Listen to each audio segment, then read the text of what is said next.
2024年俄乌战场总结，谁赢了？2名乌军俘虏14名俄军，最后一艘俄潜艇撤出地中海。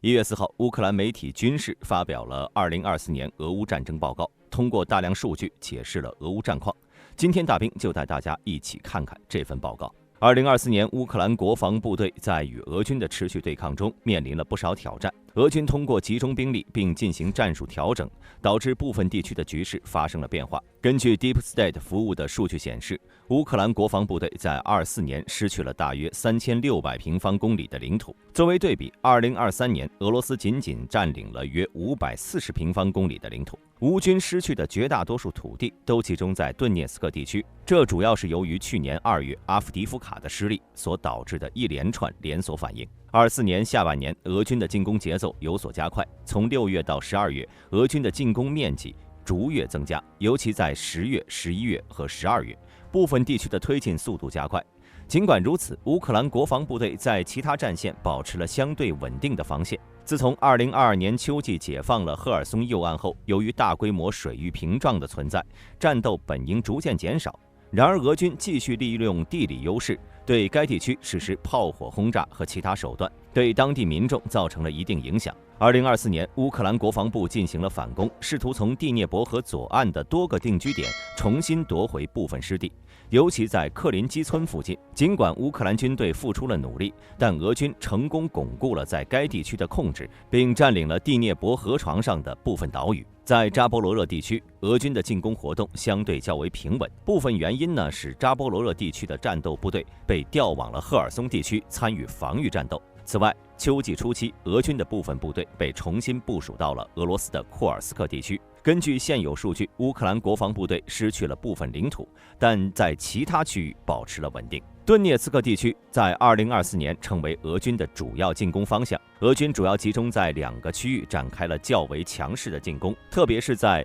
韦利卡诺沃希尔卡至奥切列季内和纽约村至西维尔斯克之间的部分区域。俄军在韦利卡诺沃希尔卡至奥切利季内地区取得了较大进展，并成功占领了阿夫迪伊夫卡等城市。乌克兰国防部队在这些地方的防线面临不小压力，俄军的推进也对乌军的防守造成了影响。在纽约村到西维尔斯克地区，俄军在托列茨克和纽约村附近的战斗中取得了一些成功，推进了部分区域。然而，乌克兰国防部队依然在一些关键防线保持了坚强的抵抗，特别是在西维尔斯克方向。尽管俄军的进攻有所推进，但乌军成功防止了俄军的全面突破。在利曼到库皮扬斯克地区，俄军发起了大规模进攻，并成功突破了一些水域障碍，但未能完全实现战略目标。尽管俄军在部分区域取得进展，乌克兰国防部依然保持了较强的防守力量，并逐步恢复了部分失地。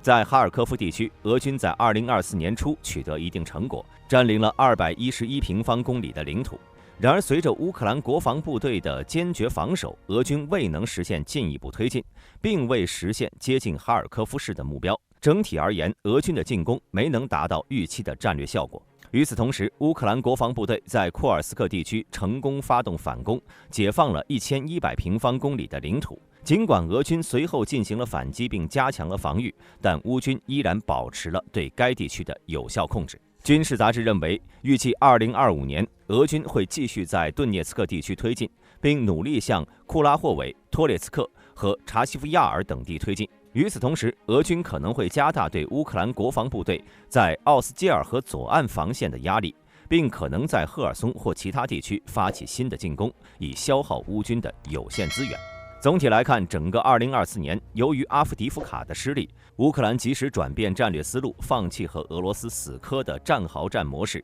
而是不断地利用战略纵深消耗俄军的有生力量。俄军每前进1公里，可能要付出几个班的代价。虽然从政治角度上来说，丢失如此多的土地对乌克兰不是一件好事，但从战略角度上来说，乌克兰的战略意图得到了成功。在保证有生力量的同时，拿下库尔斯克的部分土地，逼迫普京寻找朝鲜外援，极大程度地动摇了俄国内的稳定以及民众对普京的信心。而对于乌克兰来说，3000平方公里说大也大，说小也小。放在地图上来看，俄罗斯今年的战线仅仅能在顿涅茨克看到明显进展，相较2022年情况已经好了太多。更为重要的是，在不久之前，俄军策划了半年的红军村攻势以乌克兰的胜利告终，俄军始终无法拿下这座城市，代表着长达1年在顿涅茨克的快速推进态势陷入了尾声。最近，乌军又在库尔斯克发动了大规模机械化进攻，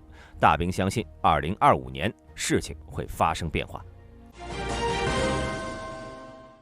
在一次发生在顿巴斯地区的突袭行动中，乌克兰79空降突击旅的2名伞兵成功俘获了来自俄罗斯91团的14名敌军士兵。根据该旅的新闻部门在 Telegram 上发布的消息，乌克兰部队的这次战斗再次彰显了精湛的战术配合和出色的执行能力。根据79空降旅第2营营长的描述，该阵地已经遭遇了几天的持续打击。乌克兰部队通过使用卡赞打击无人机和 FPV 无人机对敌人进行远程压制，为后续的突击行动铺平道路。这些无人机有效干扰了敌军反应，为2名伞兵完成最后的突袭创造有利条件。随着打击无人机的掩护，2名来自第2营第8连的突击队员悄无声息地接近敌人的掩体，并开始向其投掷手榴弹。起初，俄方士兵误以为遭遇了来自自己部队的友军火力，但很快意识到是乌克兰军队发起了突袭。